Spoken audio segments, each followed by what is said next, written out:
gente vai fazer esse espaço como um diálogo inesquecível. E ninguém melhor do que a Noelle, que me acompanha na minha carreira há mais de 20 anos. Eu vou começar com o que mais me chocou na Noelle. Então vamos pensar assim, ó, a gente trabalhou juntas, super profissional, sempre quis melhorar. E um dia eu estava no banheiro escovando os dentes, depois do almoço, Noelle fala: Clau, então eu vou me casar. Eu falei, caraca, que legal. E eu também vou para a Austrália. Fiquei chocada, porque eu pensei, cara, casar já é difícil. Ainda casar e mudar de país. E aí, Nô, você é essa? Não, eu tenho momentos. Mas eu acho que eu vou voltar um pouco a fita para trazer uma frase que você me disse uma vez e que mudou completamente a minha vida, assim. Conheci a Clau no UOL e aí eu fazia treinos de voz com ela, né? Eu tinha uma voz muito infantil, já tinha recebido ali o feedback de um chefe que estava tentando ali entrar no jornalismo com a voz, com a imagem e tal, e falou, vai treinar primeiro, depois você volta. E aí foi o que eu fiz e ficava na cola da Clau pra ela me treinar. E aí uma conversa você virou pra mim e falou, se coloque na sua agenda. Essa frase nunca saiu da minha cabeça, em vários sentidos, assim, da vida que eu carrego até hoje, né? A gente estava falando ali sobre a corrida, né? Quando você me disse essa frase, e como você colocou a corrida na sua vida, e eu falando, reclamando que não tinha tempo, porque morava longe, não sei o que, e você falou, se você não se colocar na sua agenda, isso nunca vai acontecer. E aí aquilo, assim, me bateu ali, eu falei, é verdade, né? Eu preciso me colocar na minha agenda. E foi a partir dali, vamos dizer assim, que eu comecei a colocar pequenas coisas na minha vida, para mim mesmo, na vida profissional, na minha agenda, como foco ali, né? E não colocando a culpa no universo ali por tudo que estava acontecendo. Acho que foi daí que veio esses momentos de decisão, né? Então, quero mudar, o que eu faço para mudar? Vou casar e vou mudar de país.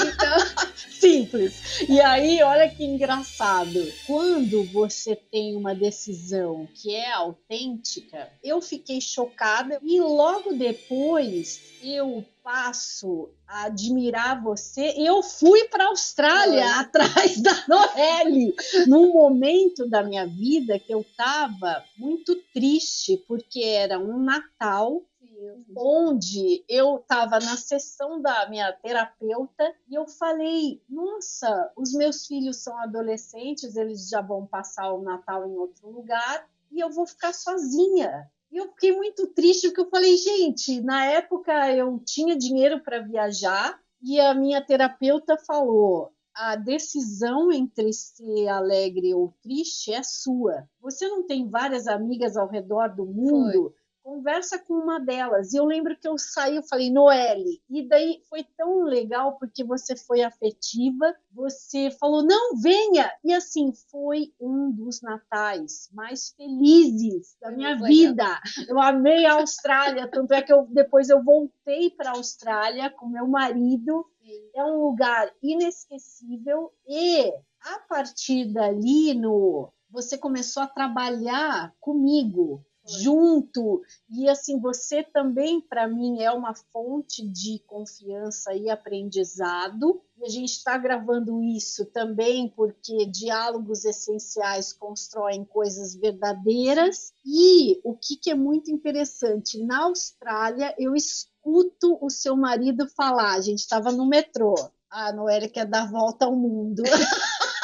Eu falei, meu Deus, ela dá a volta ao mundo, daí enquanto ela viaja, ela engravida, vira mãe, daí eu falo, gente, como é importante você ter uma coisa até assim, sem medo. Como você explica isso, Noelle? A verdade, acho que eu tenho muito medo, eu sou muito medrosa, e aí tem momentos que você me inspira quando você chegou lá na Austrália, você chegou na noite de Natal, sozinha, uma mulher viajando sozinha para o outro lado do mundo. Eu te dei as coordenadas ali por mensagem, você foi, chegou, largou as malas no jet lag, pegou o metrô e chegou onde a gente estava para passar a virada ali com a gente. E eu acho que esses momentos de coragem mesmo, né? De você idealizar, ter ali um sonho, ter ali uma vontade e decidir fazer, às vezes, sem pôr muito na balança, né? Acho que quando a gente pesa muito as coisas, é lógico que você tem que ter essa noção, você tem que ali ponderar todas as suas ações, porque vão ter consequências, mas se você fica só nesse estágio, você nunca tem a ação, né, de ir, então, de você, igual o analista falou, você tem a decisão na sua mão, né? Então, de você parar, pensa. Meu pai me fala uma coisa que é: qual que é a pior coisa que pode acontecer? É morrer. Essa situação vai te levar a isso? Não. Então dá para se resolver, né? Dá para ter, você vai achar um outro caminho, né? Eu tenho um sonho, tenho um plano e às vezes eu penso, se não for agora, quando que vai ser? E aí eu acabo indo realizando, né? Isso foi com a Austrália, isso foi com a volta ao mundo, né? Eu viajei ali 4 meses, depois retornei ao Brasil e aí a mesma coisa foi a gravidez. Eu pensei, eu vou voltar, e aí eu sou mulher, já estou na fase dos 30 anos, vou tentar ali me inserir no mercado de trabalho, o que eu vou escutar, né? Vou ter muitos nãos, porque eu estou nessa fase que a mulher vai engravidar e as empresas já não querem isso, né? E aí eu falei, então eu já vou chegar grávida. Aí eu não tenho que me explicar para ninguém. Já cheguei grávida e foi muito bom. Foi uma das melhores decisões. Ó, você sabe que eu sou super fã da Oprah. A voz dela, como ela fala, ela me emociona. Tem vários conceitos que ela coloca para as pessoas que eu acho incrível. Um deles se chama aha moment. O que é isso? Sabe aquele momento na sua vida que acontece alguma coisa e você faz assim, aham, sabe? Que aquilo muda, mas de repente você até se preparou para aquilo. Qual foi seu aha moment ou quais os aha moments que você teve, no? Tem uma coisa muito engraçada assim que acontece na minha vida, é que eu imagino cenários antes, assim. Eu sou uma pessoa muito ligada em histórias, né? Eu gosto muito desde pequena. Quando eu era pequena, meu sonho era escrever novela, escrever livro e tal. E vou criando narrativas que podem ser boas ou ruins, né? Que às vezes a pessoa ansiosa cria cenários catastróficos. Mas tem muitos momentos que eu paro e falo, nossa, que legal seria se acontecesse isso. E aí, pouco tempo depois, aquilo se realiza, né? Quase como se eu mandasse uma mensagem ali para o universo. Isso aconteceu quando eu fui trabalhar no UOL, eu fui fazer entrevista. Nossa, seria muito legal se desse certo ali, super deu. Mas em me imaginar em cenários, né? Nossa, queria trabalhar num lugar, numa avenida super movimentada, via em filmes e tal, e aí fui parar ali na Faria Lima. Depois, quando eu cheguei na Austrália, aconteceu um episódio que eu fui furtada dentro do avião e minha carteira foi parar num prédio comercial super chique no centro ali de Sydney, no CBD, no centro financeiro. E aí, porque o escritório da empresa aérea ficava ali e alguém deixou a carteira lá. E aí, quando eu fui lá buscar minha carteira, eu olhei para ele, nossa, já pensou um dia trabalhar aqui? E poucos meses depois, o lugar que eu fui trabalhar ficava naquele prédio. Nossa, e aí eu não acreditava. Então hoje eu tenho muito cuidado ao mandar mensagens. Você fala... Nossa, eu penso muito nisso. Mas eu acho que eu tenho esses momentos de você idealizar e depois ver realizando. É o meu momento. Uau, ou seja, você é uma sonhadora, né? Sim. Que você sonha e de alguma forma, você vê, o universo, ele concretiza as coisas. Isso daí você me fez lembrar quando eu fui fazer intercâmbio na Califórnia e eu fui para Santa Mônica e foi uma coisa inacreditável, porque eu andava lá nas ruas e parecia que na minha vida uma peça do quebra-cabeça tinha se encaixado e parece que a vida falava, é seu lugar aqui. E eu comentei com uma amiga que mora nos Estados Unidos, falei, Renata, pelo amor de Deus, eu quero morar aqui. E ela falou, por que você não pede um green card por mérito profissional? Eu falei, gente, o que é isso? E deu certo. Então, você vê o quanto que é importante você pensar e você verbalizar os sonhos. Verbalizar e fazer acontecer, né? Que a gente falou no começo da conversa, né? Que não adianta só ali sonhar, tem que trilhar ali aquele caminho, né? Então, acho que eu volto para a sua frase, se coloque na sua agenda, né? Então, você ali entender o que você quer, seus objetivos e fazer passos pequenos, né? Mas encontrar um meio daquilo se tornar realidade, né? Porque não vai, as coisas não caem assim no colo, né? Você conseguiu o green card por mérito profissional, então toda a sua trajetória ali está envolvida nisso, né? Tem uma coisa muito legal que eu me identifico, que você é uma buscadora. É como se você sempre quisesse aprender, você pesquisa, você tem uma coisa focada. Eu vou voltar de novo para o metrô na Austrália, eu conversando com o Felipe, o seu marido, que ele falou assim, a gente vai fazer a volta ao mundo, mas eu nem estou pesquisando muito, porque eu vejo assim a Noelle, e de repente ela está assim, gente, ela pesquisa o dinheiro do lugar, o hotel e não sei o que. Eu falei, gente, que viagem! Inacreditável. Então, o mundo, na verdade, de uma jornalista é isso, não é? É pesquisar. Você pesquisa não só para a sua área ali, para a parte pessoal, né, que eu queria viajar, mas para a parte profissional. Isso é muito importante, essa curiosidade, né? Então você está sempre aprendendo. Assim, uma vez eu tive muita dúvida na minha profissão se eu me especializava em um assunto ou ser uma generalista, como eles falam, né? Ou eu vou ser uma, por exemplo, uma jornalista da área financeira, ou vou ser uma jornalista da área da saúde. É lógico que você tem essas áreas para você se especializar, quanto mais você conhece, mais você pode ali compartilhar também o conhecimento. Mas era sempre uma dor profissional minha e eu não me encaixava, não tinha um assunto que eu gostasse, que eu vou focar naquilo e ficar para sempre naquilo, né? Eu gosto de ir caminhando e conhecendo. E hoje estou colhendo frutos disso porque na minha área profissional eu consigo atender vários profissionais de diferentes áreas por conta dessa habilidade, né? Eu atendo gente da área financeira, eu atendo a área gente da área da saúde, da comunicação e consigo caminhar, né, por todas essas áreas. Então, você definir ali o seu objetivo, mesmo que não tenha algo tão certeiro ali, mas você consegue depois desenvolver algo mais amplo. Assim. Então, vamos falar sobre a volta ao mundo que você deu. Isso é muito comum.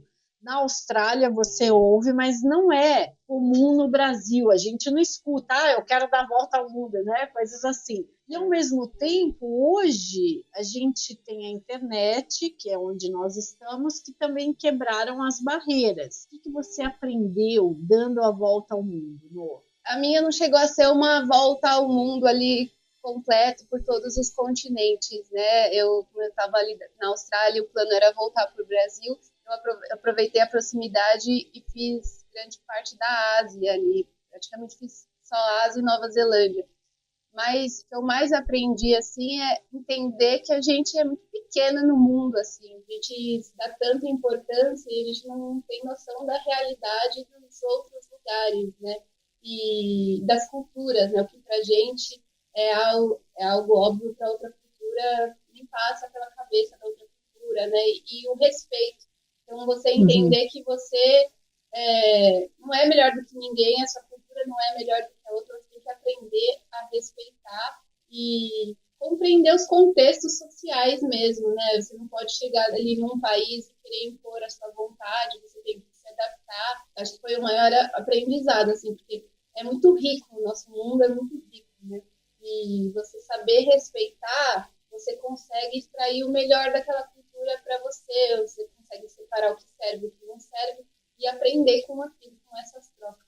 Quando você fala desse aprendizado no mundo, veio para mim uma imagem, eu inspirada também em você, que me levou para a Austrália e depois eu fui correr em Tóquio e eu me vi dentro de um supermercado e eu percebi que ali não tinha açúcar. Então, o que fica para mim de muito forte em outras culturas são os valores. O que é que eu valorizo? O que é importante para a minha saúde? O que é importante para o meu desenvolvimento? E às vezes aqui no Brasil eu sinto que esses valores são meio perdidos. Isso me incomoda. Na Ásia, em especial, por exemplo, o idoso ali é muito valorizado. E era muito curioso, a gente vivia em parques, a gente fazia passeios ao ar livre, assim, e tinha sempre grupos de idosos ali se relacionando, praticando esportes, convivendo. E hoje aqui no Brasil a gente vê cada vez menos isso, né? Cada vez menos dominó na praça, e especialmente as mulheres aqui no Brasil, são sempre homens que a gente vê, mulheres a gente não vê, né? Uhum. E lá fora não, né? É uma sensação do coletivo muito forte ali. Isso impacta muito nesse valor, né? O valor à vida. E a gente, quanto mais velha, a gente vai ficando mais descartável a gente para a sociedade, né?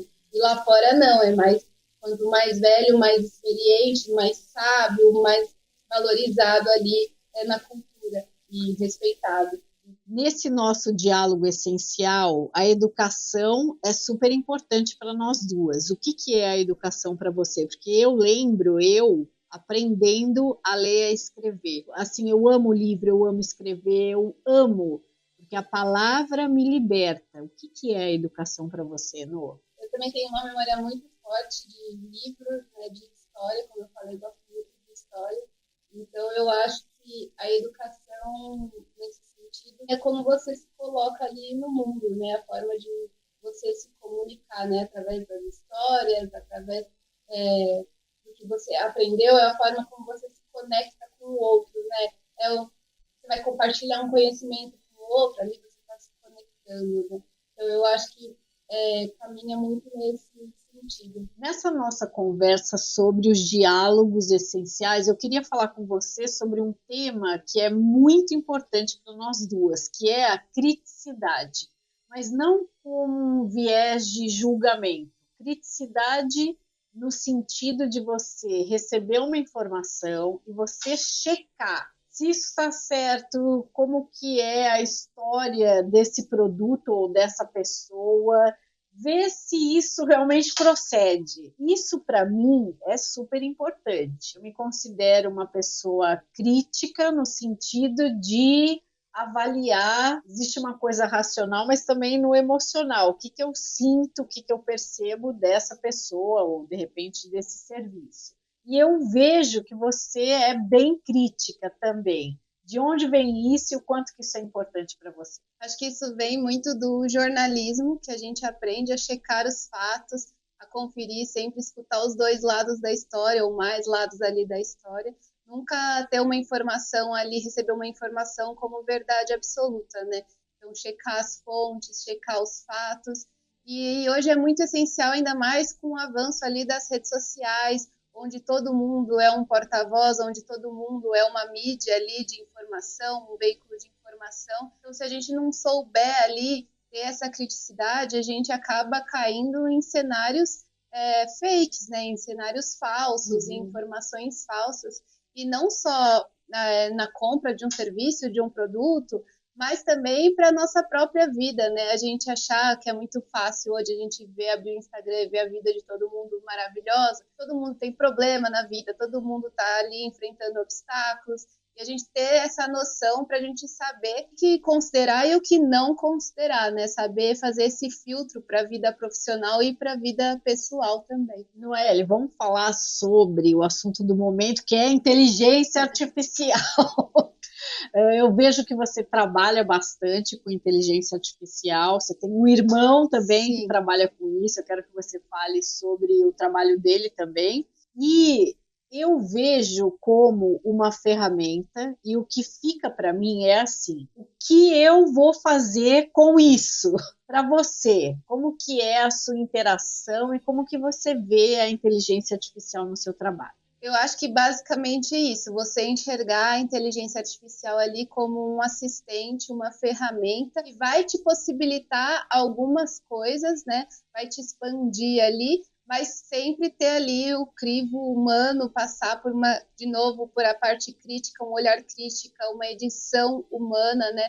Tanto para produção de conteúdo, mas também para outras tarefas do dia a dia, né? Então, eu acho que a gente tem que encarar a inteligência artificial, vendo assim, até pelas conversas que eu tenho com meu irmão é especialista em inteligência artificial, encarar como uma nova tecnologia, né? Do mesmo jeito que surgiu ali o telefone, a televisão, o rádio, a internet, e agora a inteligência artificial, ela veio para ficar, já mudou o cenário completamente, então não é uma coisa que a gente consegue escolher mais, vou ou não vou, todos os lados as pessoas estão usando, então é você saber como você vai usar, como você vai se beneficiar dessa tecnologia, né? E o que o seu irmão traz para você? Claro que vocês trocam muitas informações hoje. O que ele traz que você acha assim incrível, que é um fator de muita mudança no trabalho? Eu acho que é você entender ali o objetivo final daquilo, porque como toda tecnologia, você tem um hype, você tem uma euforia ali de uso, mas as pessoas não têm um objetivo claro para aquilo. Então, é você primeiro identificar o problema, para você entender como aquela ferramenta vai poder te auxiliar, qual ferramenta vai poder te auxiliar, porque hoje surgem inteligências artificiais para muitas coisas, muitas finalidades. Então, não é uma coisa genérica que você vai implementar. Então, se você não tiver um objetivo claro ali, você está perdendo tempo, você está perdendo dinheiro. Eles chamam de AI washing, né? AI washing, que é como greenwashing. Você está só se vendendo ali como algo tecnológico e no fim você não está usando aquilo da forma correta, né? É só, de novo, uma imagem fake que você está ali construindo. Então, é muito você entender o seu objetivo para, de fato, compreender qual ferramenta e se existe já uma ferramenta para aquilo, se é o melhor caminho para seguir, para implementar aquela ferramenta. Para a gente, então, terminar, o que é essencial na sua comunicação, no trabalho, na vida?